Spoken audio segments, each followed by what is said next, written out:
Here at XLN, we work exclusively with small businesses, and we're committed to helping them in any way we can. Our CEO and founder, Christian Nellemann, is passionate about helping small businesses. Christian's a serial entrepreneur with a proven track record of setting up small businesses. In this series, we follow him giving advice to the small businesses of Great Britain. Jenny Leahy founded her own business, Blindsides, in 2013 after failing to find blackout blinds for her children's bedroom that actually worked. Her concept is simple. Instead of actually replacing existing blinds, she has invented sides that bridge the gap between existing blinds or curtains and the wall. She recognised the problem and found a perfect solution, and business is good. Jenny came to see Christian to ask advice on how to build her business in a smart way without breaking the bank, to find out about managing work-life balance and to talk through the best ways forward. Here's what happened when Jenny met Christian. The problem with marketing, whether it's social media or online, is you spend some money and you need to know how many sales did you get from that. You do this and this and this and this, and you know how much you've spent, and then the sales come in. But you don't know whether it was this one or that one, or it might have been all of them, but some of them are going to work better than others. I believe we're moving more and more to social recommendations. What I would do, certainly with your Trustpilot and Google review, create a process around every time I ship a product from my website, I will follow up, and if the customer is happy, I'll ask them to give a review. If they are not happy, I will do whatever it takes to make them happy. To the point of, look, keep the product or throw it out. I'll refund you your money. I'm really sorry if it doesn't kind of fit, or I thought, or just. This is the beginnings of your business. And it would be a bad mistake to be sort of penny wise and pound foolish. This is the foundation of your business, and you want every single customer to be delighted. Make sure you get all the details you need, so obviously name, certainly email address, so that you can send them an installation video, you can send them sort of product guarantee, and this is what I would do. Here is, we'd call it member get member, but a recommendation kind of thing. So there's two ways I'd say you can get PR and credibility as such. And yeah, you can send out press releases. Then there's awards. It doesn't cost anything to enter this, but it costs time. And you gotta be very focused with your time, because there's only so many hours. Who am I aiming at? 90 to 95% of the people who get in touch with me are the mother rather than the father. Essentially, we gotta get in front of mothers. Then you gotta figure out, okay, so where do mothers go? If there's a mum's net in the UK, and there's 100 people discussing this, and there's multiple strands, well, that's 200 potential customers, right? Right there. Get involved. Find these forums where mums are discussing this. I would certainly trial it, where you say, look, I'm going to send you this for free. If you don't think it's worth it, don't worry about it. But if you do, feel free to either pay for it, or certainly would you recommend me and speak about it in the forum, that sort of thing. Keep it targeted. Don't send it to somebody who's a cooking guru, right? I mean, I'd keep it targeted to begin with. There's a baby sleep show, because I don't think you get anything more perfect than parents have actually gone to a show because they need things to help their kids sleep. So then you got to bring some stock so you can sell it right there and then. What you want to do is, I suppose, you bring a window frame, right, and demonstrate it, how easy it is and it actually works, The great thing with online is you can be pretty good at targeting. Where it is you go, is where I'd start. Maybe create a video that explains how the product works. It's all about budget, but I think there are some things that I am going to have to invest in. It doesn't have to be perfect. Real issues, filming it on your iPhone.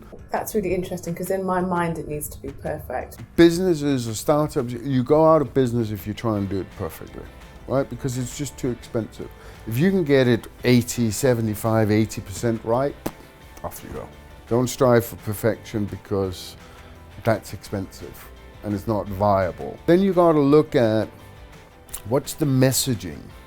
You can put 2 videos out. You can put 2, let's say, you want to do a little campaign so that it isn't just the same ad all the time. So you do maybe 3 videos on each. If you catch more bees with the one, well, then that resonates.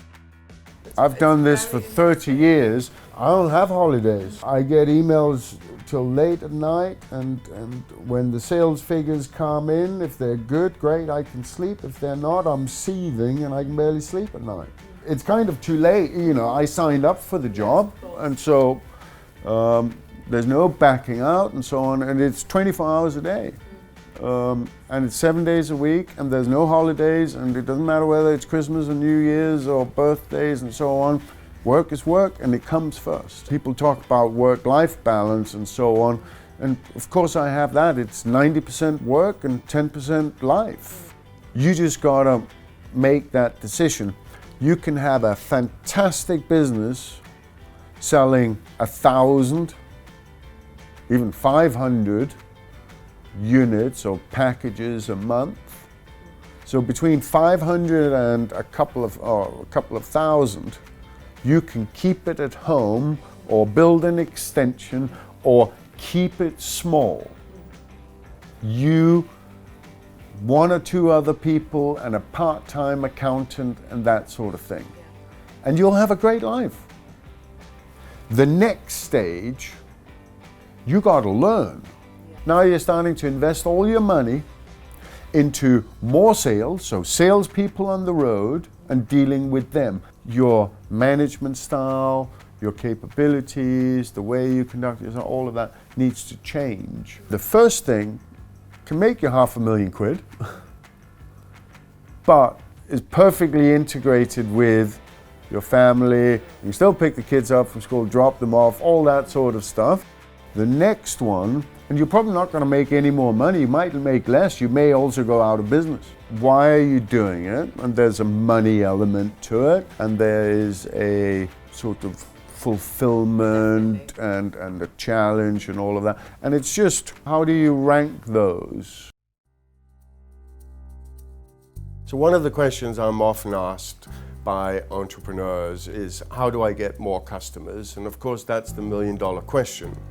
One of the things I've learned through expensive experience is that it doesn't pay for a small business to advertise on a grand scale. You have to go where the customers are. Customer recommendations and word of mouth is really important for a small business. That's the most efficient, most cost-effective way to get new customers and to grow. So look after your new customers, make sure their experience is brilliant.